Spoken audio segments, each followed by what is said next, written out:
Good morning. Thanks for joining us. Looks like our attendees are jumping on here, so we're going to give it another minute before we get started here. Thanks.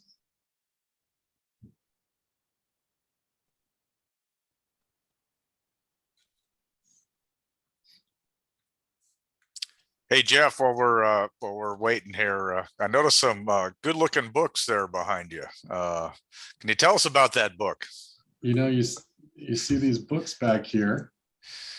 Your Insider's Guide to Retirement. I believe we have a few available still that we could send out if you're interested or like to give that to a friend of yours. It's really a guidebook that gives you the inside scoop on retirement and how you can put together a plan to have an amazing retirement life. So at the end here, feel free to message us if you'd like a second book sent out, or you know someone that could use it. Written by, of course, your Wealth Analytics team right here. All right, looks like we're getting up here on numbers. I think we'll get started so we can keep this on track for the next hour. Good morning, everyone. Thanks for joining us. I'm Jeff Poole, one of the partners here at Wealth Analytics, along with Troy Dahm. We have the entire team joining us today to help facilitate this Zoom call. Megan Sperry, Connie Mitchell, Belle Morales, and Peter Campbell. Today's topic is responding to the evolving threat of cybersecurity.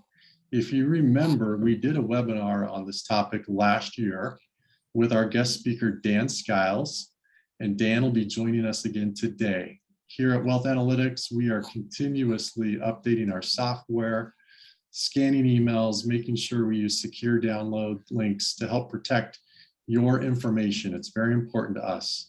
Hopefully over this next hour, we'll be able to give you some additional ideas on keeping your information safe online at home. Before I turn this over to Dan, let's go over a few housekeeping items with Zoom. We are in Zoom presentation mode, different than traditional Zoom with your family and friends that we've become so accustomed to. So only the speaker and the panelists will be able to talk. You should be automatically muted. If you're not, you can click your mute button down there in the bottom left-hand corner just to double check. There's also two additional buttons across the bottom. You're going to notice a chat button and a Q&A button. If you want to ask a question, we welcome questions. You can ask them along the way. Use the chat button and make sure that little drop-down arrow right there, there's a host and panelist selection. Just make sure it says host and panelist. That way the question comes to us and not the entire group. If you want your question to be answered at the very end, you can use the Q&A button and just type in your question and we'll collect them all here for the end of the presentation. So with that, I'll give Dan Skiles a quick introduction. Dan is president of Shareholder Services Group in San Diego and is involved in all aspects of managing the firm. Prior to joining SSG in 2009, Dan was at Charles Schwab, where he had the responsibilities of planning technology solutions for Schwab Institutional. He is a leading industry expert and wrote a technology column for the last 10 years for Investment Advisor magazine. More importantly, Dan is a great friend of ours and a valuable resource here to have in the area. So with that, Dan, I'll pass it over to you and we'll do a Q&A at the end. Thanks, everyone. Thank you, Jeff. Now let me share my screen. And you should be able to see that now. Can you see that now? All right, see a thumbs up there. If anyone's having any issues hearing, I'm speaking now, my lips are moving. If you're having any issues, just give us a thumbs up or thumbs down. They can see that in the Q&A. But it's great to be with all you today. I hope you're having a great Wednesday morning so far, and wherever you may be. I know a lot of folks are based here in Southern California, but in this new world, right, you never know with how we've all learned to adapt and work in different places and live in different places. Certainly, we've seen that in supporting you and our business as well here at Shareholder Service Group. So excited to talk about our topic today, and I do welcome your questions. Please, if anything sparks your interest as I'm going through the material, just send that question as Jeff is going to watch those. So I'm happy to address it at that time, and of course we'll have Q&A at the end as well. Maybe some the things we want to catch up on. So with that, I'm going to move us forward. And let me make sure that you can see. There we go. So I'm going to cover a couple areas today. And like I said, I welcome your comments and questions. That always helps us as we go through this type of content. I might scare you a little bit, and I certainly don't intend to do that in a negative way. I try to do it more in a positive way to protect you, because a lot of things I'm going to talk about today have happened to other people. And, you know, if I had to summarize those conversations I've had, or the stories I've read, or just the engagements I've been involved with, so often someone says, I wish I knew. I wish I had more information before this happened to me.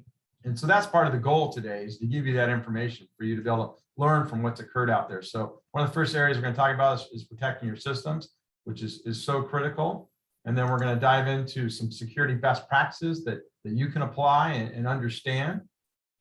And then I'm going to tell you some stories, things that have occurred in the marketplace, things that actually we've seen here at Shareholder Service Group that have tried to impact clients, things that I'm involved in a lot of industry type engagements, whether it's the work I do with San Diego State University or other financial service firms. That is a little bit of the good news in our profession, if you will. We love to share the stories of how fraudsters, if you will, how the criminals are trying to do what they do, and share that within the profession, the industry, the educational community. And so that's part of the goal today too, is to share you with some of those stories for you. All right, let's dive in. So I got to start with email, and I know some of you might roll your eyes on this one, but we just got to keep bringing it up because it's still one of the main ways that we see the hackers start their work. So I want to make sure you have the two-factor authentication turned on. I hope all of you do. What that essentially means is if I try to log into your email account from a device that hasn't seen before or hasn't seen recently, it's going to want to verify me through another method. That could be an app program that email provider makes available. It could be a text message. It could be another way to communicate with me to let me know this is another code to get in. And you must have that turned on.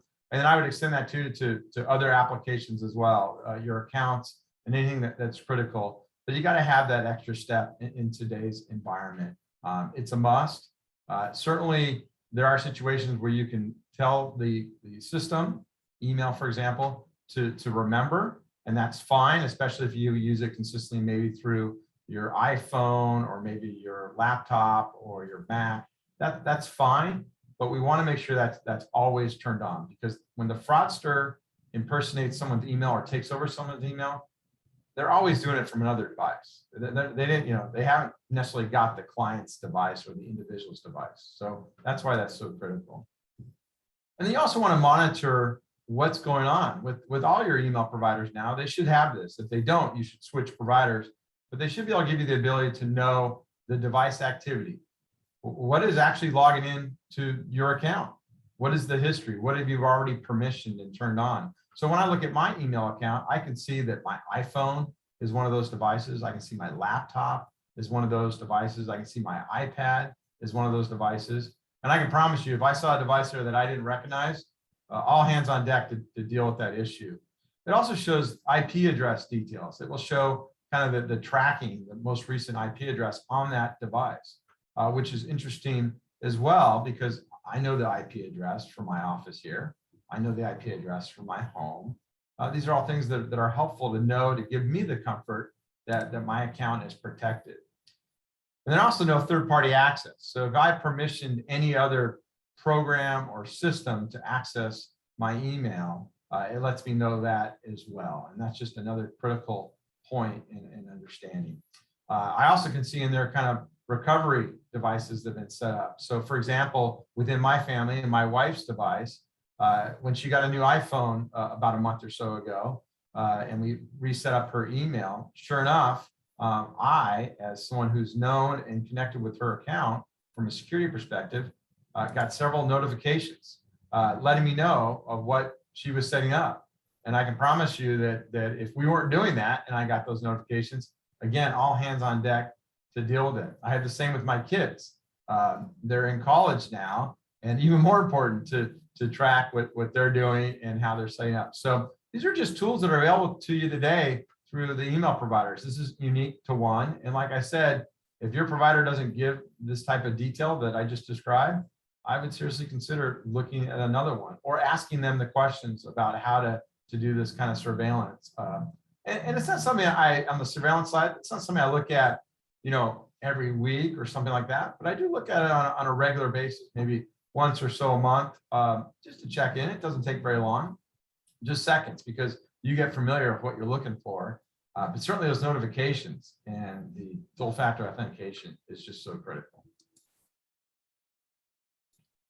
All right, now the big one, and you've heard about it, malware. Malware is one that is so many things now. When I say the word malware, you need to know that it could be a virus, meaning something that's just sitting and hanging on your computer, hasn't done anything yet, just laying low, if you will.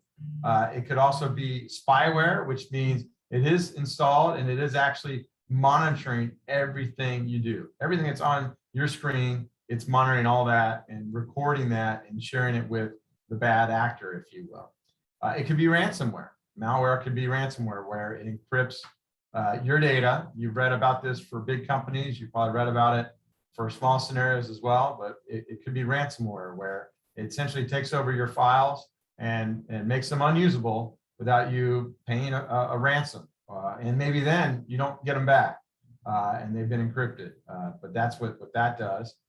Or it could be some other nefarious software. It could be something else that just is on there that we don't like, that you don't like, and you don't want it to be there. And so this is where all the different conditions that malware can fall under.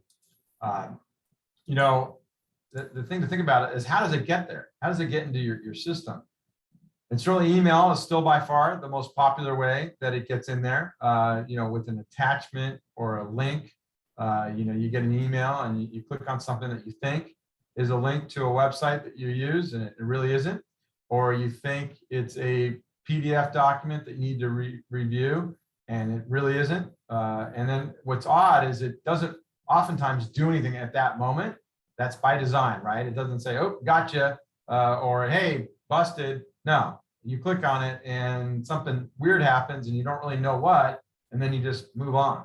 That's what they're hoping to have happen. So that's why it's always so important to be critical of every email you get and think about the reasoning behind it.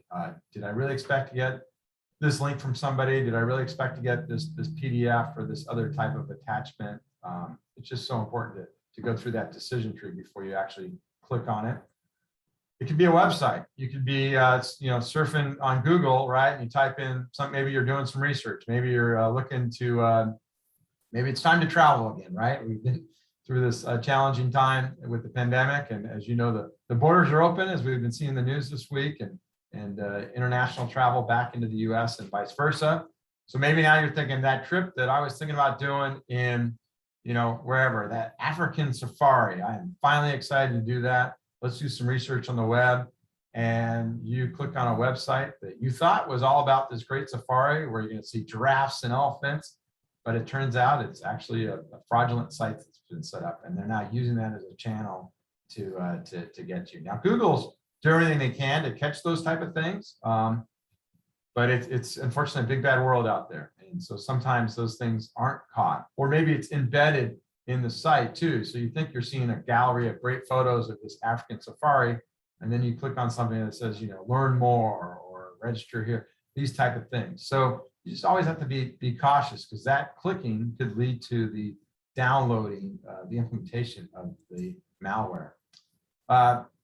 Hey, Dan, excuse me. I just was wondering, if you suspect perhaps something happened, somebody, you went to a site and you're seeing maybe some activity that is a little bit unusual, what would you do at that point? What would next steps be? Yeah, so it's a great question, and I am going to cover this as well, but it's important to think about what just occurred in your system. In fact, Charlie, let me just cover one more thing about USB connections. That's nothing to be worried about. And I'm going to go to the slide here that talks exactly to your question. USB connections is something to always be thinking about. Call me whatever you want to call me, too conservative, too safe, but I never, when I'm at that airport, I never plug in my iPhone to one of those USB connections that you see under the chairs there at the American terminal or the Southwest terminal. Look, I think the risk is incredibly, incredibly low, but I don't care. I don't want to be the first one to identify that risk. So I am always bringing, the plug-in part of the power, because I don't want to risk it. I know what can come over that USB connection. And so that's the other thing I just always think about. And certainly that goes for someone wanting to give you files, maybe it's their photos from their trip to Africa. So always be really critical of those as well. And then as we move in, Troy, to your question, what is your defense, right? How do you handle this? So one, you got to make sure everything's up to date. Windows, Apple, they're spending a ton of money every day, ton of research to make sure their systems are up to date to protect you against the next attack. And so you got to make sure those things are being downloaded. You have to make sure that that is turned on and on all your devices, from your iPhone to your tablet, to your laptop, to your Mac. And unfortunately, it's not automatic if you don't have it turned on that way. And of course, you can put conditions in place where it will do it at night while you're sleeping or something like that. But you want to be double checking that all the time. I've noticed this with many of my family members as I try to help them. I notice that they haven't just done an update. And a lot of times it's just it's a simple thing like, hey, I was busy. I didn't want to do it then because I was, doing email. I didn't want to be distracted. So always make sure things are up to date, because unfortunately, when these updates occur, the bad guys know that there's a number of folks out there that haven't done the updates. And so that's an easy target for them. To Troy's exact question, all right, you feel like you downloaded something. Your computer's not operating as you expect. It's starting to slow up, or you see some weird things. It just isn't normal, is what you're noticing. And maybe you think back, did I click on something? Well, that's, to Troy's question, malware bites. This is one of the most popular and programs that is out there, that has gotten awards and support. It's interesting to me, you go to Malware Bytes website, and they have both personal and business protection that are available. For the personal side, it's nominal dollars, a couple dollars a month for a single device, a couple more for maybe up to 5 devices. But it's been interesting to me, the IT firms that I've worked with over my career, and even recently, how Malware Bytes still shows up with one of the most well thought of companies. There's a lot of other ones out there too, but for the purposes of today and helping you, and to Troy's question, if I don't have anything, if I thought I clicked on something or it doesn't feel right, I'm going right to Malware Bytes and downloading their program and having it do its work. And then, to Troy's question, I hope it finds something, because if I feel that way, I hope it finds something and cleans it up. But if it doesn't, then I'm going to think about the work that I'm doing and just continue to monitor and make sure that everything is maybe it's just me being suspicious and it's just my computer's slowing down because I have too many programs on it or something like that. But I'll make sure that Malware Bytes is still running and going forward. So that's exactly what I would do, to Troy's question. And then I've also make sure I have really solid cloud backups. I'd make sure that all the things that I have stored is somewhere in the cloud, whether it's tied to your relationship with Apple or with Microsoft or other tools that you might be using. Because when things go south, when there's a challenging situation, that cloud backup is critical to get you back up and running and clean, if you will. And so that's really, really important. That's how you reestablish yourself if you do have a device that's infected. Certainly ransomware. Ransomware, your cloud backup is your best response to be able to get going again and be able to use that. So keep that in mind. But back to Troy's question, yeah, Malware Bytes would be the first place I would turn and work with them. And that, like I said, they're very well known. All right, let's dive into a couple other areas as it relates to protecting your system.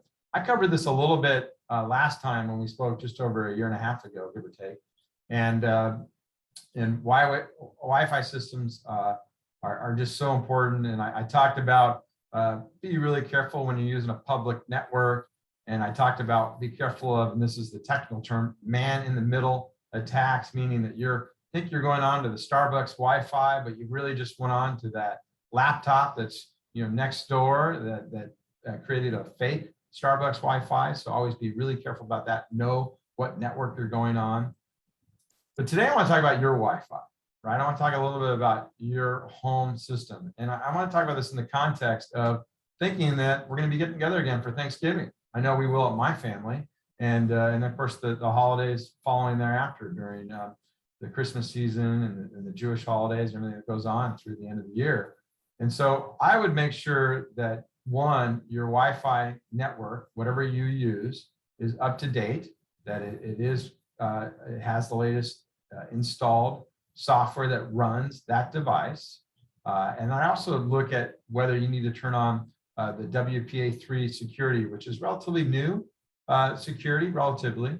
A lot of us have WPA2, right? So now we have 3. I will caution you, think about all the devices that connect to your network. Are they compatible with WPA3? If they are, then that's great, turn it on. If they're not, then the question will be, when will they be? It's not that WPA2 is bad or a problem. I don't want you to be worried if you still have that and you're not ready to go to WPA3, but you need to be paying attention. Know that is the next greatest security. And then also know, as you work with your device, you want to monitor the device access. Your Wi-Fi should be able to tell you everything is connected to it, from your devices, your Mac, your iPad, your Android device, your PC, to if you have Nest and you have your thermostat, or you have other cameras, or you have other devices. Maybe you have a fridge now that talks to your network. It should show you all those things that is connected to your Wi-Fi. And you should know every one of those devices. You should know what it is and what it does. Those are all connection points, right? Those are all ways to get to your network. And then, as it relates to our friends and family that are starting to come back over, you should be able to set up a guest network, because you really don't need to give your Wi-Fi network to anyone who's not a permanent resident at your home. You should set up a guest network for them that allows you to control a little bit better, and then it protects all of your devices connected to your main network, because the guest network is separated. Now, if you use some of the big providers like Spectrum or AT&T or Cox, you'll need to check with them whether the guest network is available or not. Some have it, some don't. Just depends on who you work with. But if they don't, then I would encourage you to look at getting another, still work with them, but get another Wi-Fi type solution to plug into that. Whether it's the Google Nest solution with their mesh program, or the other devices that you see there at Costco or Best Buy. All of those really should have the ability to do a guest network. So always keep that in mind. And it just gives you more control. That's the bottom line. I have 2 college kids, as I already mentioned, and I know, invariably some of their friends are going to come over and they're going to want to know right away what our network is. There's no way I'm going to take the risk of their device on my main network. They're connected to my guest network, and that's just the way it is, and they won't notice a difference, and I'll have extra comfort. So always keep that in mind. Hey, Dan, real quick, we had a question come in about how about your neighbor? Can you tell if your neighbor's on your Wi-Fi or they have family over for the holiday? Is there risk there? You certainly can tell, absolutely. So, when you look at that device list, you should recognize every one of those. And so if you see a device that is not something that and it's a good time to do this when no one's home, right? And you might be impressed. When you have people over and you look, you're like, my goodness, there's 25 devices connected to my network. And then you look around, you're like, yeah, well, there's my brother and his family, and then cousin, and you quickly realize. But when no one's around, it's a great time to look and see what's connected. And you should see your devices and any other things, like I mentioned, like your thermostat. But if you see something that doesn't look familiar, like for example, you see a Sony TV and you don't have a Sony TV, that's a device you want to boot off and think about it. So that could be your neighbor. Of course, then you got to wonder, like, well, how did they get on? Because I hope you have a password. I hope you have, even your guest network will have a password that you create. So that's your next question. If you see another device on there, you want to think, how do they get on there? And then you start to do, obviously, your research to dig into it. Because, maybe your kid or a family member went over next door to the neighbor and they have a problem with their Wi-Fi, and your son or daughter or family member said, oh, well, no big deal, we'll just connect to our Wi-Fi. That could happen. Just tell them don't do that, of course, but that could happen. And so that's what I would do if I noticed a device that I didn't recognize. Anything else out there, Jeff?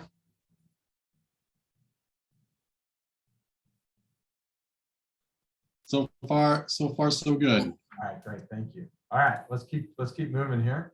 All right, let's talk about some security best practices and just things that you should be thinking about. And I know when you see my first one here, you're like, oh no, he's talking about passwords. I hear about this all the time. And yes, I am, because as same with email, they keep coming up. The issues keep happening. And the first thing is they got to be unique. I know it drives you crazy. I know you think, well, what's the big deal? But they got to be unique. They really do. And you need to, if you want to use a password manager, great. If you want to, store it somewhere, all your different passwords, great. The reason why they got to be unique is because breaches are happening. They still happen. Everyone's paying all kinds of money, and from small to big companies. But as you know, they happen, and it's really unfortunate, but that's the reality. And when they happen, they do sometimes find out what the password was that was maybe linked to an account. And if that password is used on any other accounts, especially if it's related to your email address, it's a big problem. And the bad guys will then use that information and check, like, well, geez, that might be related to their Facebook account because everyone's on Facebook, or that might be related to their Starbucks app because everyone goes to Starbucks, or that might be related to they live in San Diego and they obviously get power from SDG&E, or maybe they use Spectrum. You can see how easy it is to start thinking about different companies or solutions you use. And if your password's not unique, it just made it that much easier for them to get into that solution. The other thing about it is, unfortunately, sometimes we're not notified when something is breached. We're supposed to be, and oftentimes we hear the stories, but maybe you missed it. And sure enough, I might have shared this story before. I think it's an important one. I remember when a big travel company, Costco Travel, it's not, I didn't tell you anything there that it's not known. Costco Travel was breached. This is a couple of years ago.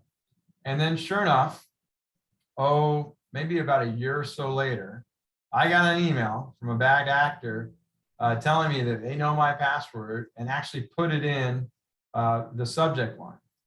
And I knew immediately where they got that, because it was my password from Costco Travel that I had already changed. So, I smiled. I wasn't happy about it, but I still smiled because I felt like, well, have fun with that, fraudster. That password is not used anywhere other than Costco Travel, and now I've changed it. And that was just a nice comfort. But I will tell you, if I got that email and I use that password across multiple systems, I would be so anxious. I would be working my tail off to change that quickly. But that's what they do, especially when they're not successful. I'm sure that fraudster tried that password on other systems and then gave up and then thought, well, maybe I could scare them and see if I can get any money out of them or click on this link. And so that's why it's so important to be unique, because that's just, these breaches happen.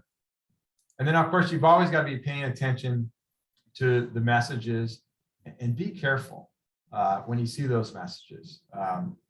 Sometimes they're completely legitimate. You made the change or you made an update, but sometimes they're not. One that I've gotten over, and I'm not even a big, I was going to say Instagram. I'm not a big Instagram user, but I have gotten the Instagram, we see you're having trouble with your password, and I'm not, because I know I haven't tried to log in, and it really actually is from Instagram, but it's their security method stopping someone trying to get into accounts. And the research I've done on that one is, it's not like they're targeting Dan Skiles directly. They might be, but very unlikely. They're doing more of a sweep. They're targeting a lot of accounts, and that's why that message is coming across. But I do think about it, and I say, okay, well, I'm glad on my Instagram account I have two-factor authentication turned on, and I'm glad that the password I used is not related to anything else. So pay attention to those messages, really, really important. Hey, Dan, we're getting a question here. Sorry to interrupt you again here about, when you're online and Google or Apple, they prompt you to, save your password. I feel like you're constantly being prompted for that. What's your feedback? Should we be doing that, or should we be using an outside password service, or just not even put it in there? What's the high, low, medium risk on that? Yeah, so the first thing you think about is how protected is that device, is the first thing I think about. So if I'm saving my passwords to my the keychain, if you will, on my iPhone, or that pop-up you get when you're on the Chrome browser on your PC or your Mac, I'm thinking about how secure is that device. And do I have a risk that somebody could use that or get into it if I lost it? And then I also think about, well, what is the true benefit? I rarely select that just because I don't see the benefit. I don't mind typing in my password for things that I don't go to that often. Obviously, like my Gmail account as an example, or things like that I'm on all the time. Yes, I have stored that, and it does recognize the IP address, and I'm really careful about how I access those systems. It would never access it without a Wi-Fi network that I don't control. So like if I'm going to a friend's house, I'm not going on their Wi-Fi network. I don't need to. I'm going to use my phone. With 5G today and everything going on, I'm not doing anything that I need to be on their Wi-Fi network. Now, if for one reason or another, I want to download a movie and play that to their Apple TV, well, then I'm going to think about that. But then I'm going to make sure all my other programs are closed on whatever device I'm using that. And then I'm going to forget that network as soon as we're done. But that's a rare example. And so those are the things I think about that question about saving passwords. Like, how am I accessing it, and how have I protected this device in the event that someone actually got access to it? And then really, what's the benefit? You think of some sites you go to occasionally. I'm not saving that. I'm just going to type in the password. I'll take the 5 seconds. It's worth it to me just to have that extra peace of mind. And then the other thing, as I mentioned, paying attention to those messages, it's just so important. And there does have to be a sense of urgency because the fraudsters move quickly, too quick. And so, don't get used to those messages. Always think about it. I've busted family members many times, not so much anymore because they know. But there's times where my son tried to get into my Gmail account, not to access my email, but to use it to order something. And I get a message from the dual factor authentication, and I knew who to call right away because I had a feeling what was going on. But pay attention to those messages, because if you ever get one and you can't track down who it was or what's going on, then you might have some action to take to think about how secure it is and are you doing the right things. And then think about their supportive security measures. Do they allow these things that I just talked about? Do they allow you to have dual factor authentication? Are they tracking IP addresses? Think about their security. Do they do special questions and all those type of things that often help the process? It's just really important. I mean, that just lets you know really what you're up against and what they're doing. And of course, if I always think about sometimes you got to create a username and login for something you don't use very often. I'm quick to disable those accounts if I'm not going to use it again for a long time. Maybe I need to use it. Maybe, I know a big thing recently has been concerts, right? A lot of virtual concerts during the pandemic, and they use all these great little programs to access these virtual content. It's a live stream. I'm disabling. I haven't done a lot of those, but every one that I've done, I've disabled the account as soon as it's over with, because I just know I'm probably not going to use it again, and there's no reason to keep it out there. Those are decisions that you should be making too when they do require you to do a login, and it's just kind of a one-time type deal, or maybe just not that frequent. All right, well, continued on, and I've talked a little bit about this, but it's just so critical always thinking about. I definitely have a tiered access approach as I think about what I'm doing. If I'm looking at personal or financial things, I am sticking to the apps for those programs, and I'm sticking to controlled browsers.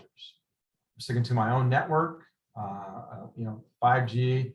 It's a rarity when I go to a hotel where I decide to connect to their Wi-Fi to access any of my information.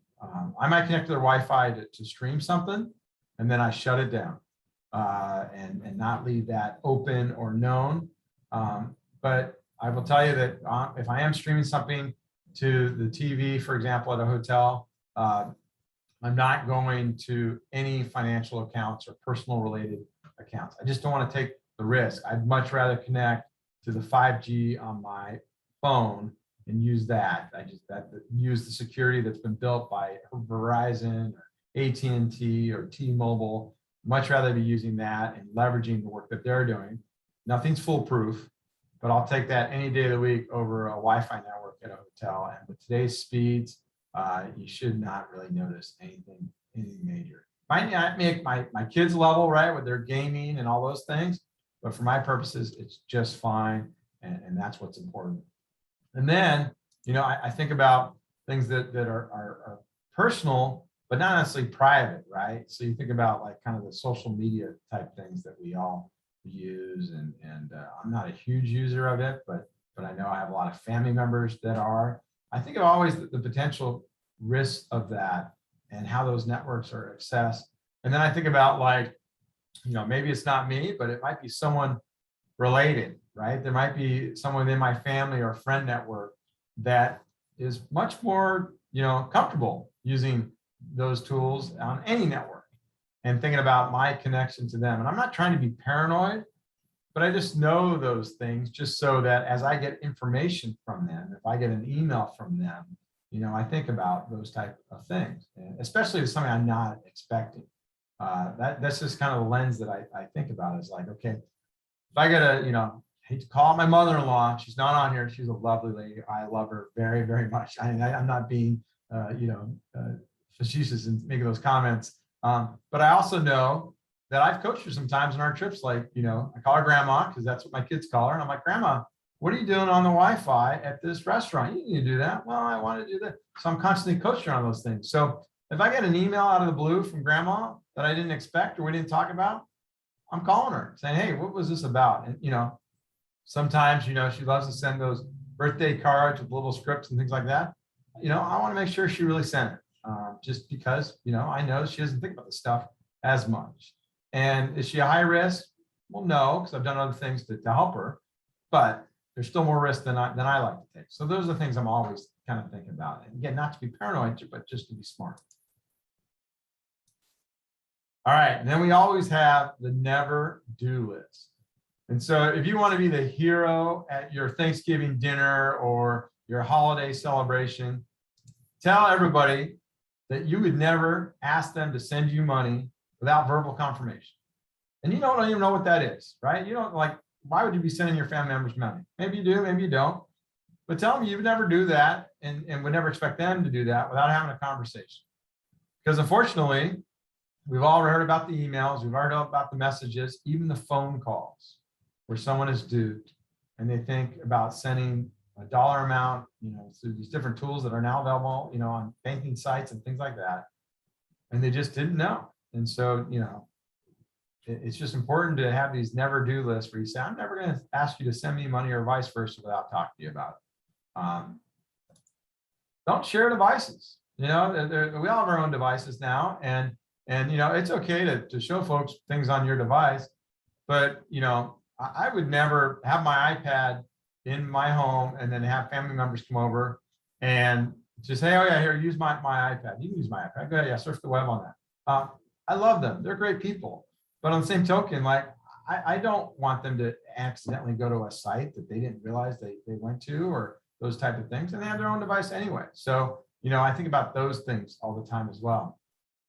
Same goes with credentials and accounts. Do they really need to know that information? Of course, there's situations where you do, right? Like, Like, my father is 87 years old. My mom is 85. I've got a great amount of information about them and their accounts and where to log into. And I know you might have those situations too, but that's important. But beyond that, it's very controlled, because unfortunately, the things that can be done when someone has that access is great. And so why create the extra risk? And I also know with my father, he's a Naval Academy grad, 20 years in the Navy. He is a security conscious guy, even at his age of 87. And I don't want him to worry.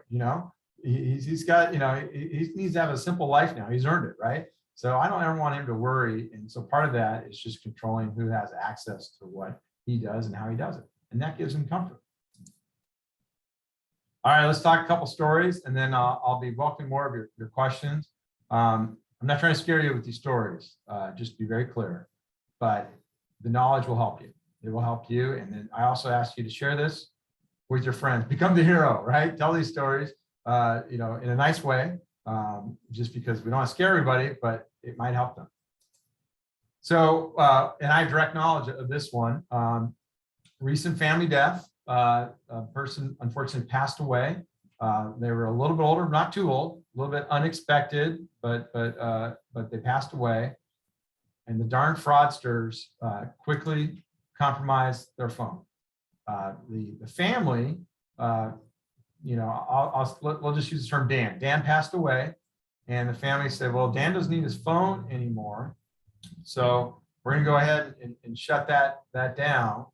And within 2 days of them shutting down the phone, the fraudster went into, I don't remember what phone provider it is. I'll just make it up. We'll use AT&T. Went into AT&T and impersonated the person who passed away within 2 days and got their phone reactivated. They had a fake ID, and they knew so much about this person to obviously fool the AT&T person to activate the phone. And once they did that, they had access to the email, because then they knew that this person's email account and the phone, with the phone as the backup, they knew with that phone number, they could get in and then access their email. And then once they had that, they knew all the other things this person who passed away had. They saw emails on statements at their bank, credit cards, and brokerage. And unfortunately, they had too much access to the kingdom.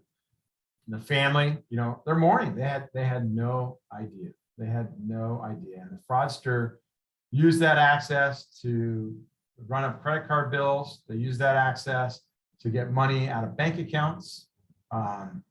They used that access to several attempts to basically steal from this person who passed away. So what do? How do they respond? What could they have done differently? Well, the first thing is, who's in charge? If someone passes away, who's in charge? I know we're dealing with a lot of things, and it's not easy. Of course, it's not easy. But I'm not shutting down the phone. I'm keeping that phone. I'm keeping it live, because I want to know if it gets a text message to their, and I'm using an example, their Yahoo email account. I'm going to keep that open so that someone else can't take it over. I'm going to be careful and think about how communication is done. In this particular case, there was a lot of social media posts about this person passing away. And those weren't private posts. They were available to the quote unquote, the world. And, I think also this fraudster, this hasn't been validated yet, but it might. I think this fraudster was, I don't want to say extended family, but maybe extended friend. You just don't know, right? They clearly reacted way too quickly to implement their scheme. And so, you just never know that this could have been an extended person, family, whatever. And unfortunately, when they did their act, the family actually saw a picture of the individual through some of the security means, and they're like, we don't know who that is. But on the same token, the person who passed away, they didn't know their whole friend network and all those things. So they don't know every friend that their family member had. So you got to know who's in charge, who's handling communication, and who's going to be watching things. You need to consider limiting those public notices. And then you also have to think about, blocking the money movement. Do you put a freeze on their accounts? Who's handling letting the credit card companies know right away that they passed away? Their bank accounts. Do you need to put a freeze? I mean, sometimes you do. It's not automatic, right? Because maybe you need that account to pay their bills, right? They've got a mortgage that's due, and you don't want to freeze the account because you don't want their house to get foreclosed on. But you need to make sure someone's monitoring it, and you want to make sure whoever that entity is aware that there has been a passing away, and that there's now someone else who's working and in charge. So those are some of the steps that, in this case, certainly would have been ahead of the fraudster. If they never shut down the phone, that would have been a big deal, because if they had that phone active, it would have made it much harder for that person to try to take over that phone going into, and then they would have got a notification too to the phone about the change. Another one to be aware of. I'm just going to check timing wise. Okay, we're doing great. ACAD fraud. ACAD fraud. I've been in this business a long time. Actually started my brokerage career back in 1994, right here in San Diego. ACAD fraud has shown up in the last 6 months, more so than I've ever seen in my career. And before that, it really a rarity. But now just at my firm, we've seen about 5 to 10 attempts through other firms. Let me tell you what happens. So it's an account takeover at inception. And what happens is the fraudster, it's an identity theft situation, right? They have a lot of information. Certainly that example I just gave with the person passing away, they could have probably tried an ACAD fraud if they wanted to. They didn't, but they could have. They go to a big firm, right? And you pick the name, right? TD Ameritrade, Fidelity, big firm. And they go in and through their system, set up an online account and pass all the credit check type questions. And oftentimes the email with the client has already been compromised. In this case, is often what I believe is happening, or another bit of information. So they're targeting someone who's had their identity stolen, and then they use that to maybe get deeper in their approach.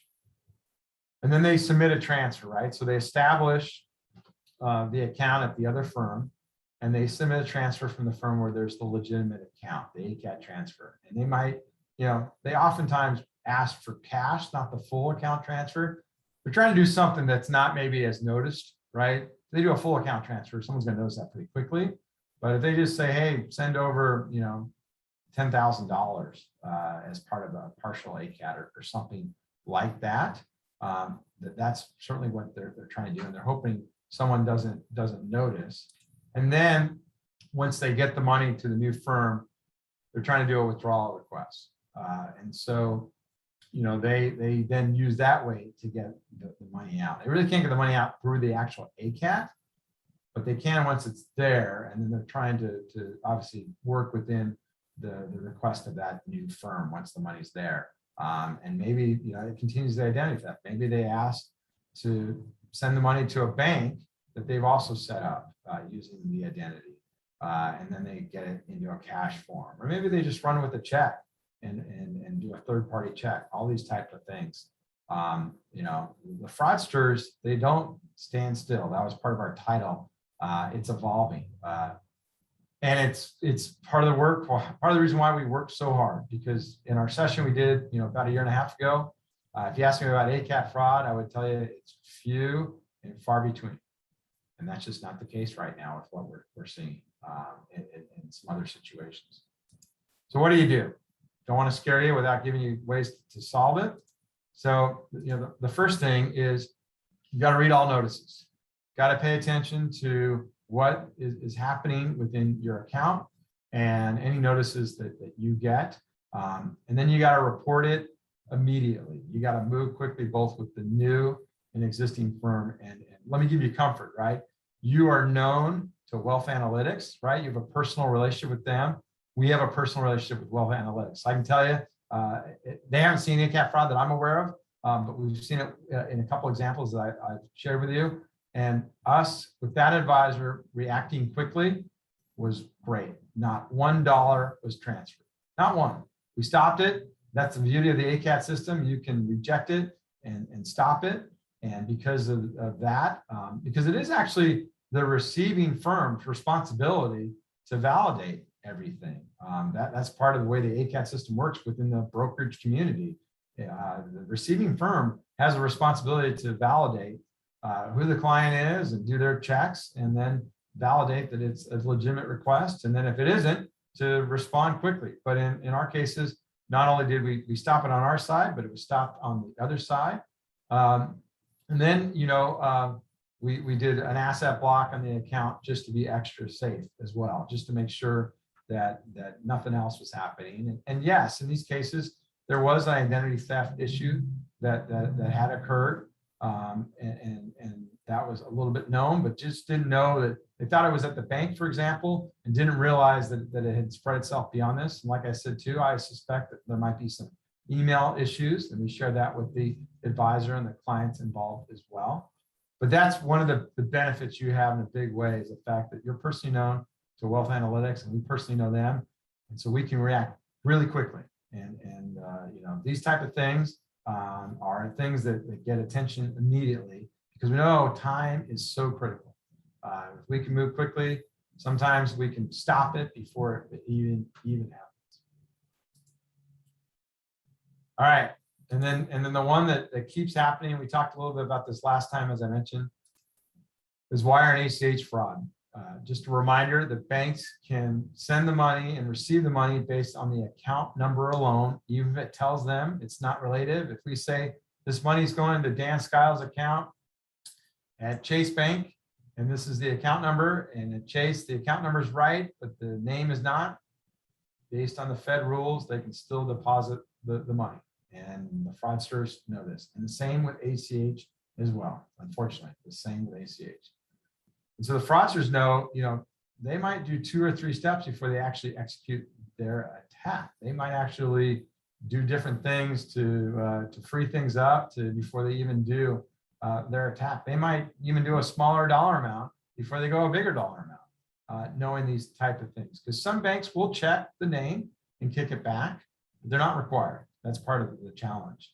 And the fraudsters are not afraid. We've stopped attacks here at SSG, and then we've had the fraudster actually call my associate and ask to speak to someone in our cashiering department, and then actually try to convince them to send the money because they're going to lose their job, and are so convincing. And we already identified, that there's a fraud and reported it to the various authorities.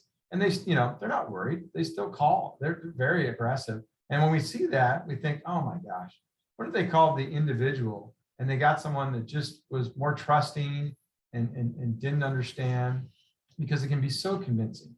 And that's just a little bit what's scary. And then they target other members of the family and connections, because, think about it. When a friend of yours tells you that their email's been hacked, or you notice their email's been hacked, you have to think about all the emails you've shared with them and the things that you've said, or those type of things, because chances are now the fraudster has access to that. And so those are things to think about as well, that it just still occurs, unfortunately. All right, and this is my last slide, as we have just a couple minutes left, and hopefully we can get maybe a question or two in there.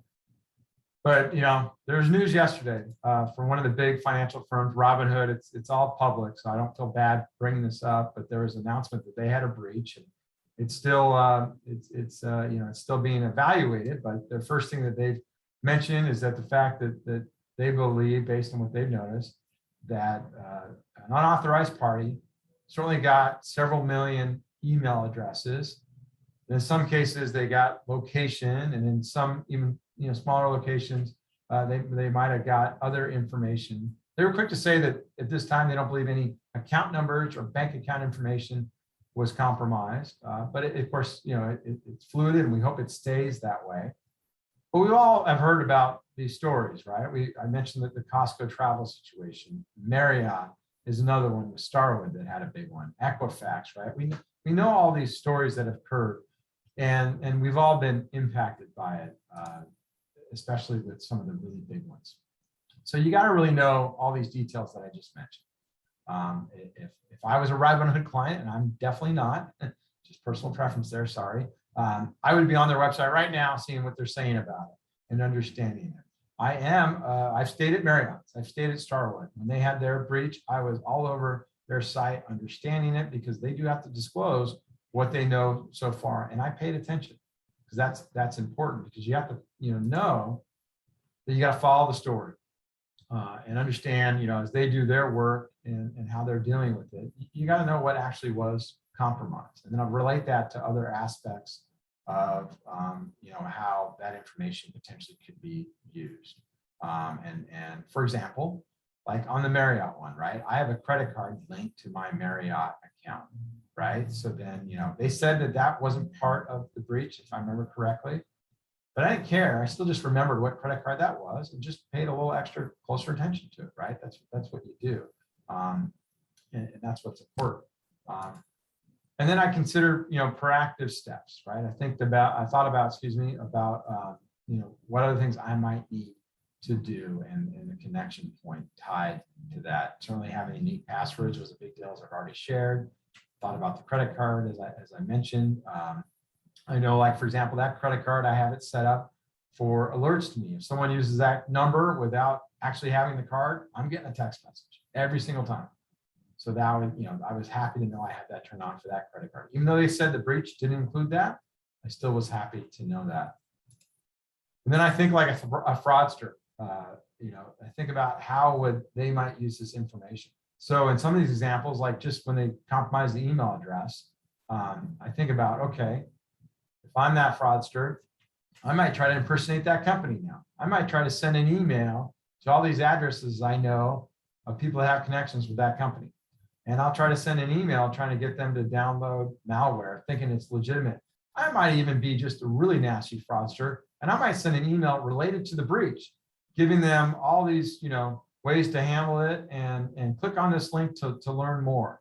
I'll be thinking about those things, because what do you know? When the breach happens, a lot of companies send messages via email. Makes sense, right? And their large majority are legitimate. In fact, maybe all of them are legitimate. But on the same token, I'm going to think about it, because if I'm the fraudster, and I might not do that right away too, like they can't sometimes move that quickly, they might, but they might wait a couple months and say, oh, here's an update to the breach.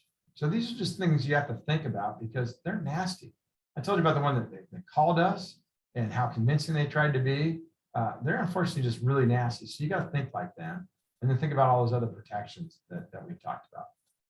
So with that, I just want to thank you. Really enjoyed this opportunity to talk about some of these things, and just to really emphasize that we're all in this battle together. It's something that we focus on. Certainly the team at Wealth Analytics, we're talking about this stuff all the time, because as I mentioned in the title, it's evolving and it's all hands on deck. And part of your win is the personal connection. It makes a difference, and it helps. And so know that it is a team effort as we work through this. So with that, happy, Jeff, to take any questions that might still be out there.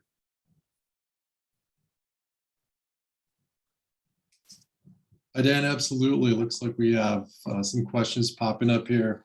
3 of them actually, and we'll wrap up. First question is, do we download malware subscription and then consult it whenever a problem is suspected?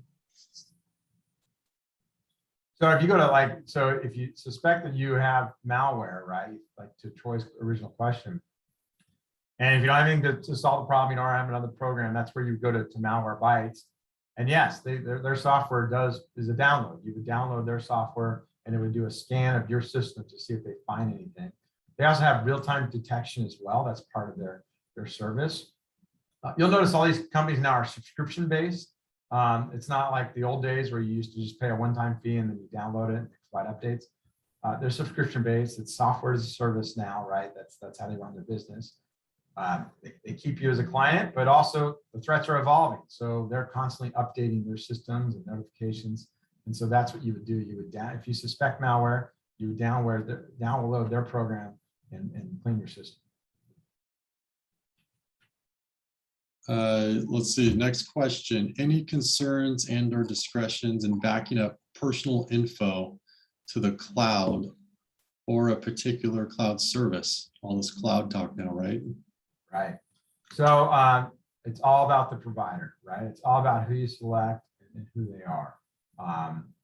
And that doesn't necessarily mean big. That certainly gives you comfort, I know, but it doesn't have to, because big companies make problems too. I just talked about some big companies, right?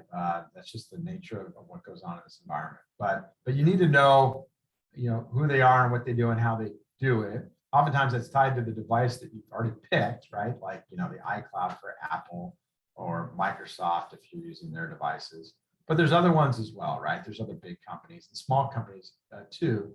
And you just need to know, the details. But I would be anxious if I couldn't get those details and understand it and know what they do. I would not use that provider. So that's how you do your lens to make sure you pick the right one that has they have the resources and the security approach to protect your data as best they can. Perfect. One more here, Dan. For identity protection, what service providers do you recommend to delete personal information from the internet? So abind.com is a company that you can look at. They have a product called Delete Me that is on personal use. They also have a product that relates to reputation. So if you're a public individual and reputation is so critical, they help in that area as well. That's one that you can use to help you make sure you don't have too much information out there in the public domain. And they also continue to scan. So that'd be one that I would consider. No, two, you can always go to those sites directly, and remove your information. A lot of times they have to, especially being California residents or California-based individuals, if you will. They have to adhere to some of these guidelines, and more states are falling in line with that as well. So abind.com is one you can look at, but also know you can go directly to the sites as well. Perfect. I think you covered everything, Dan, and we're only a couple minutes over. So when I started 2 minutes late, so we'll call it even. Sounds great.